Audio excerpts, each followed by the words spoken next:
तो शायद ये इन्फॉर्मेशन भी होगी कि वो कहाँ पड़े हुए हैं, कि कहाँ छुपाए हुए हैं। ये शायद ये इन्फॉर्मेशन भी होगी कि उन 32 बम्बों के निशाने पे कौन है। तो अगर पंजाब के लोगों की जान खतरे में है तो ये हमारी जिम्मेवारी बनती है सरकार की उनसे पूछना। राजा वड़िंग कहते हैं कि आम आदमी पार्टी सरकार के पास कुछ दिन पहले जब हमला होने वाला था उससे पहले की जो इनपुट थी, सिद्धू मूसेवाला पे जो अटैक होने वाला था उससे पहले की इनपुट थी, इन सब चीजों के बारे में क्यों जानकारी हमारे पास तो कोई इन्फॉर्मेशन नहीं थी।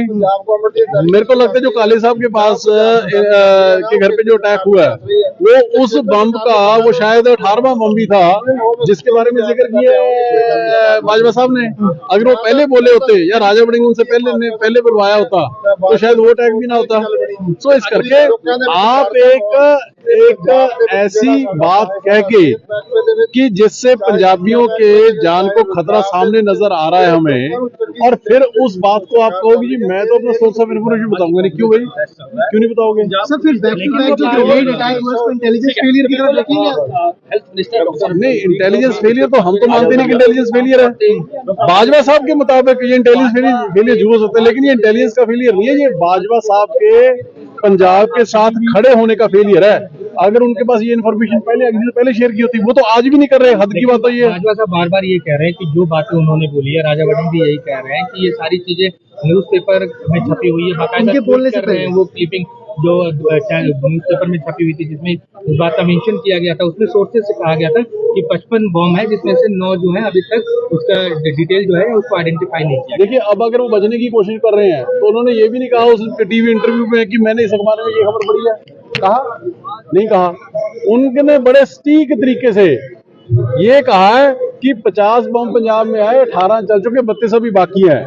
और उन्होंने ये भी कहा है कि मैं 4 बार विधायक रह चुका, मैं लोकसभा राज्यसभा का एमपी भी रह चुका, मेरे अपने इंटेलिजेंस में सोर्सेज हैं।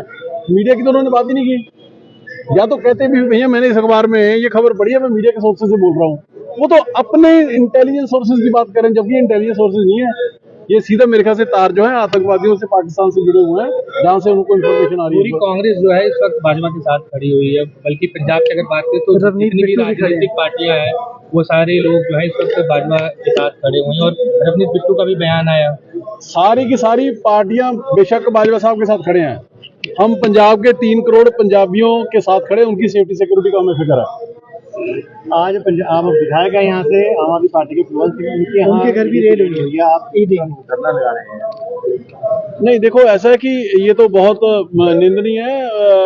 मेरे को तो ये लगता है कि भाजपा और भाजपा दोनों मिले हुए हैं कि आज हम इधर बाजवा साहब के घर को जा रहे हैं और ईडी हमारे विधायक के घर को आ रही है। तो ये भी शायद जिन सोर्सेज से ने बाजवा साहब को सो कॉल्ड बताया होगा, उन्हीं से शायद हमारे विधायक के ऊपर कार्रवाई कराने की बात कर रहे हैं।